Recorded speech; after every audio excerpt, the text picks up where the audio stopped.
2026 சட்டமன்ற தேர்தலில் நாம் தமிழர் கட்சி சீமானும் பிஜேபியும் கூட்டணி இப்போ உறுதியாகி இருக்கு. அதுக்கான பேச்சுவார்த்தையை சீமான் அவர்கள் முடித்திருக்காங்க. சொல்லப்போனால் 15 தொகுதி பிஜேபி சீமான் அவர்களுக்கு கொடுத்து 500 கோடியும் கொடுத்துருக்காங்க அப்படிங்கிற தகவல் வெளியாகி இருக்கு. இதை அடுத்தடுத்து உறுதிப்படுத்துகிற விதமாக ஆதாரங்களும் வெளியாகி கொண்டு இருக்கு. இதனால் தளபதி விஜய் அவர்களுக்கு பெரும் பாதிப்பு ஏற்படுவதற்கான வாய்ப்புகள் ரொம்ப ரொம்ப அதிகமாகவே இருக்குது. டீட்டெயிலாக பேச போகிறோம்.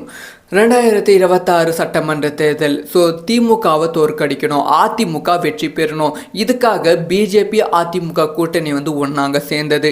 இந்த பிஜேபி அதிமுக கூட்டணி வெற்றி கூட்டணியாக கேட்டால் கண்டிப்பாக கிடையவே கிடையாது. மிகப்பெரிய தோல்வி கூட்டணி. இந்த கூட்டணியோட இன்னும் சில கட்சிகள், முக்கியமாக தமிழக வெற்றி கழகம், அப்படி இல்லைன்னா நாம் தமிழர் கட்சி, இந்த 2 கட்சியில் ஏதாவது ஒரு கட்சி இணைந்தால் மட்டுமே இது இளைஞர்களோட பவர் இந்த 2 கட்சிகளுக்கும் கிடைக்கும். அதே சமயம் வாக்கு சதவீதமும் அதிகரிக்கும், ஒரு பெரும் வெற்றி கிடைக்கும் அப்படிங்கிற தாட் பிஜேபிக்கு ஆல்ரெடி இருக்குது. அதை டார்கெட் பண்ணி தான் தளபதி விஜயை டார்கெட் பண்ணியிருந்தாங்க. தமிழக வெற்றி கழகம் தளபதி விஜய் கிட்ட இந்த மாதிரி ஒரு பேச்சுவார்த்தை நடத்தி கொண்டு இருந்தாங்க. உங்களுக்கு நாங்கள் அமைச்சரவை கொடுக்கிறோம், 6 அமைச்சர்கள் கொடுக்குறோம் அப்படின்னு சொல்லி பிஜேபி தமிழகம் கிடையாது, தலைமையே தளபதி விஜய் கிட்ட பேச்சுவார்த்தை நடத்தியது. ஆனால் தளபதி விஜய் அவர்கள் இதுக்கு ஒத்து வரல. தளபதி விஜய் கிட்ட மட்டும் பேச்சுவார்த்தை நடந்ததா கேட்டால் கண்டிப்பாக கிடையவே கிடையாது. நாம் தமிழர் கிட்டையும் பேச்சுவார்த்தை நடந்திருக்கு. அந்த பேச்சுவார்த்தை இப்போ ஓகே ஆகியிருக்கு அப்படிங்கிற தகவலும் கிடைச்சிருக்கு. ஆல்ரெடி சீமான் அவர்களும் சாத்தை துரைமுருகனும் இந்த ஹிண்ட் கொடுத்துருப்பாங்க. அவங்களோட நடவடிக்கை அந்த மாதிரி தான் இருக்கும். அதாவது சீமான் அவர்கள் கிட்ட கேள்விகள் கேட்கப்பட்டது. நிர்மலா சீதாராமனை நீங்கள் சந்தித்தீங்களா? ஸோ நிர்மலா சீதாராமனும் நீங்களும் பேச்சுவார்த்தை நடத்தினீங்களா? பிஜேபி உங்கள் கூட இணைய போகிறதா அப்படிங்கிற பல கேள்விகள் கேட்கப்பட்டது. அது எல்லாத்துக்குமே சீமான் அவர்கள் இல்லை, நான் நிர்மலா சீதாராமன் அவர்களை சந்திக்கவே இல்லை அப்படிங்கிற விஷயத்தை சொல்லிட்டாங்க. அதுக்கப்புறமா அதுக்கு அடுத்த நாளே சாட்டை துரைமுருகன் அவர்கள் ஒரு வீடியோ ரிலீஸ் பண்ணுறாங்க. அந்த வீடியோவில் சீமான் அவர்களும் நிர்மலா சீதாராமனும் சந்தித்தாங்க அப்படிங்கிற விஷயத்தை சாட்டை துரைமுருகன் அவர்கள் உறுதிப்படுத்துகிறாங்க. அதுக்கப்புறமா சாட்டை துரைமுருகன் ஒரு அறிக்கையும் ரிலீஸ் பண்ணுறாங்க.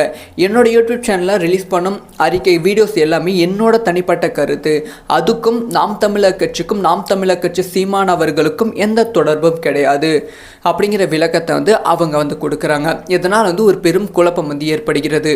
அது மட்டும் இல்லாமல் சீமான் அவர்கள் இப்போ தளபதி விஜய்க்கு ஒய் பிரிவு பாதுகாப்பு கொடுத்துருக்காங்க பார்த்தீங்களா? அதே பாதுகாப்பு எனக்கும் வேண்டும். இது இந்த பாதுகாப்பு ஒரு பெரிய ஒரு பாதுகாப்புக்காக இருப்பதில்லை, ஒரு அங்கீகாரம். அந்த பாதுகாப்பு எனக்கும் வேண்டும் அப்படின்னு கேட்டிருக்காங்க. அது ஓகேவும் சொல்லியிருக்காங்க. அது மட்டும் இல்லாமல் திமுக ஒரே ஒரு வழக்கை சீமான் மீது அடுத்தடுத்து போட்டுக்கொண்டு இருக்கிறார்கள். அதுக்கும் ஸ்டே ஆர்டர் வாங்கியாச்சு. ஸோ இந்த மாதிரி தொடர்ந்து சீமான் அவர்களுக்கு பிஜேபி பயங்கரமான ஆதரவு சொல்லிக்கொண்டு வருகிறது. நீங்கள் சீமான் அவர்களோட ஸ்பீச்சை ரிப்பீட்டடாக கேட்டாலே தெரியும். தொடர்ந்து திமுக அரசையும் காங்கிரஸையும் எகேன்ஸ்டாக பேசிக்கொண்டு வருகிறார்கள். பிஜேபியை பற்றி வாயை திறக்காமல் இருக்காங்க சீமான் அவர்கள். அது மட்டும் கிடையாமல் இந்த கூட்டணி பேச்சுவார்த்தை முடிவுக்கும் விட்டதாம். ஏன்னா அதிமுக பற்றி சீமான் அவர்கள் எந்த ஒரு விஷயத்தையும் பேசாமல் இருக்காங்க. இந்த கூட்டணி முடிவில், அதாவது இந்த கூட்டணி பேச்சுவார்த்தையில் சீமான் அவர்களுக்கு 15 எம்எல்ஏ சீட் கொடுக்கப்பட்டிருக்கு அப்படின்னு சொல்லப்பட்டு இருக்கு. ஸோ இதனால் நாம் தமிழர் கட்சி அதிமுக பிஜேபி கூட்டணி கிட்டத்தட்ட உறுதியாகிவிட்டது. ஈவன் தோ தமிழக வெற்றி கழகத்தை ட்ரை பண்ணிட்டு இருக்காங்க. ஆகஸ்ட் மாதம் வரைக்கும் தமிழக வெற்றி கழகத்துக்கு ஓப்பன் ஆப்ஷன் இருக்கும். அப்போ தமிழக வெற்றி கழகம் என்ன டிமாண்ட் வச்சாலும் அதுக்கான பேச்சுவார்த்தை நடைபெறும். ஆனால் ஆகஸ்ட் மாதம் அப்புறமா அதிமுக என்னென்ன டிமாண்ட் வைக்கிதோ அதுக்கு தான் தமிழக வெற்றி கழகம் அடிப்பணிய வாய்ப்புகள் இருக்குது. ஸோ தமிழக வெற்றி கழகம் இந்த கூட்டணியில் இணையுமா இணையாதா அப்படிங்கிற கேள்விக்குறி எழுந்திருக்கு. இந்த கூட்டணியில் இணைந்தாலும் அதிமுக பலமாக தான் இருக்கும், இணைந்தால் மிகப்பெரிய பலமாக மாறிடும். ஸோ இந்த ஒரு விஷயத்தை பற்றி உங்களோட ஒப்பீனியன் என்ன? நீங்கள் சொல்லுங்கள். தமிழக வெற்றி கழகம் தனித்து போட்டியிடணுமா, இல்லை இந்த நாம் தமிழர் கட்சி பிஜேபி அதிமுக கூட்டணியில் இணைய வேண்டுமா? 2026 சட்டமன்ற தேர்தலில் நாம் தமிழர் கட்சி சீமானும் பிஜேபியும் கூட்டணி இப்போ உறுதியாகி இருக்கு. அதுக்கான பேச்சுவார்த்தையை சீமான் அவர்கள் முடித்திருக்காங்க. சொல்லப்போனால் 15 தொகுதி பிஜேபி சீமான் அவர்களுக்கு கொடுத்து 500 கோடியும் கொடுத்துருக்காங்க. அப்படிங்கிற தகவல் வந்து வெளியாகியிருக்கு. இதை அடுத்தடுத்து உறுதிப்படுத்துகிற விதமாக ஆதாரங்களும் வெளியாகி கொண்டு இருக்குது. இதனால் வந்து தளபதி விஜய் அவர்களுக்கு பெரும் பாதிப்பு ஏற்படுவதற்கான வாய்ப்புகள் ரொம்ப ரொம்ப அதிகமாகவே இருக்குது. டீட்டெயிலாக பேச போகிறோம்.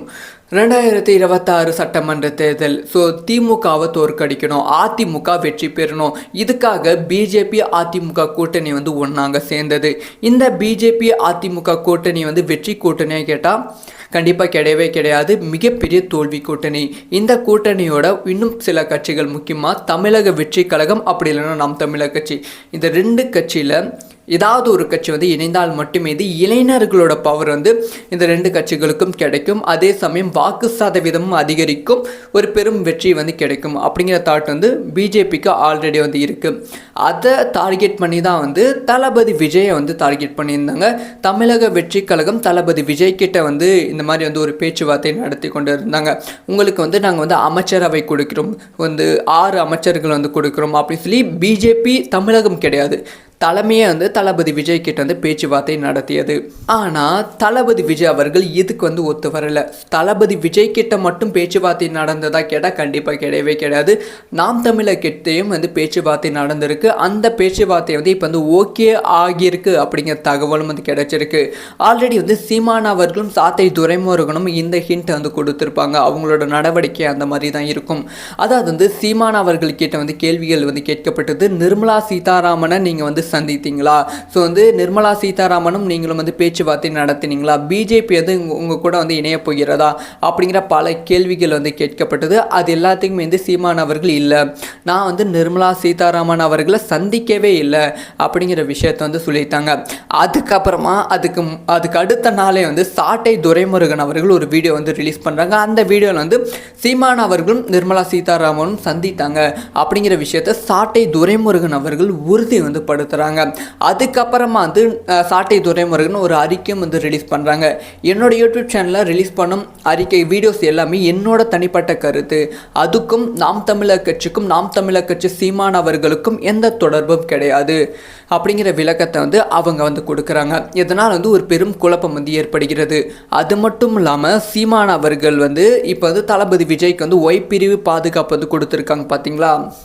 அதே பாதுகாப்பு எனக்கும் வேண்டும். இது வந்து இந்த பாதுகாப்பு வந்து ஒரு பெரிய ஒரு பாதுகாப்புக்காக இருப்பதில்லை, ஒரு அங்கீகாரம். அந்த பாதுகாப்பு எனக்கும் வேண்டும் அப்படின்னு கேட்டிருக்காங்க. அது ஓகேவும் சொல்லியிருக்காங்க. அது மட்டும் இல்லாமல் திமுக வந்து ஒரே ஒரு வழக்கை வந்து சீமான் மீது அடுத்தடுத்து போட்டுக்கொண்டு இருக்கிறார்கள். அதுக்கும் வந்து ஸ்டே ஆர்டர் வந்து வாங்கியாச்சு. ஸோ இந்த மாதிரி வந்து தொடர்ந்து சீமான் அவர்களுக்கு பிஜேபி வந்து பயங்கரமான ஆதரவு வந்து சொல்லிக்கொண்டு வருகிறது. நீங்கள் வந்து சீமான் அவர்களோட ஸ்பீச்சை வந்து ரிப்பீட்டடாக கேட்டாலே தெரியும். தொடர்ந்து திமுக அரசையும் காங்கிரஸையும் வந்து எகேன்ஸ்டாக பேசிக்கொண்டு வருகிறார்கள். பிஜேபியை பற்றி வாயை திறக்காமல் இருக்காங்க சீமான் அவர்கள். அது மட்டும் கிடையாமல் இந்த கூட்டணி பேச்சுவார்த்தை வந்து முடிவுக்கும் வந்து விட்டதாம். ஏன்னா வந்து அதிமுக பற்றி வந்து சீமான் அவர்கள் எந்த ஒரு விஷயத்தையும் பேசாமல் இருக்காங்க. இந்த கூட்டணி முடிவில், அதாவது இந்த கூட்டணி பேச்சுவார்த்தையில் வந்து சீமான் அவர்களுக்கு 15 எம்எல்ஏ சீட் வந்து கொடுக்கப்பட்டிருக்கு அப்படின்னு சொல்லப்பட்டு இருக்கு. ஸோ இதனால் வந்து நாம் தமிழர் கட்சி அதிமுக பிஜேபி கூட்டணி வந்து கிட்டத்தட்ட வந்து உறுதியாகிவிட்டது. ஈவன் தோ தமிழக வெற்றி கழகத்தை ட்ரை பண்ணிட்டு இருக்காங்க. ஆகஸ்ட் மாதம் வரைக்கும் வந்து தமிழக வெற்றி கழகத்துக்கு ஓப்பன் ஆப்ஷன் வந்து இருக்கும். அப்போ வந்து தமிழக வெற்றி கழகம் என்ன டிமாண்ட் வச்சாலும் அதுக்கான பேச்சுவார்த்தை வந்து நடைபெறும். ஆனால் ஆகஸ்ட் மாதம் அப்புறமா வந்து அதிமுக என்னென்ன டிமாண்ட் வைக்கிதோ அதுக்கு தான் வந்து தமிழக வெற்றி கழகம் அடிப்பணிய வாய்ப்புகள் இருக்குது. ஸோ தமிழக வெற்றி கழகம் இந்த கூட்டணியில் இணையுமா இணையாதா அப்படிங்கிற கேள்விக்குறி வந்து எழுந்திருக்கு. இந்த கூட்டணியில் இணைந்தாலும் வந்து அதிமுக பலமாக தான் இருக்கும், இணைந்தால் வந்து மிகப்பெரிய பலமாக மாறிடும். ஸோ இந்த ஒரு விஷயத்தை பற்றி உங்களோட ஒப்பீனியன் என்ன?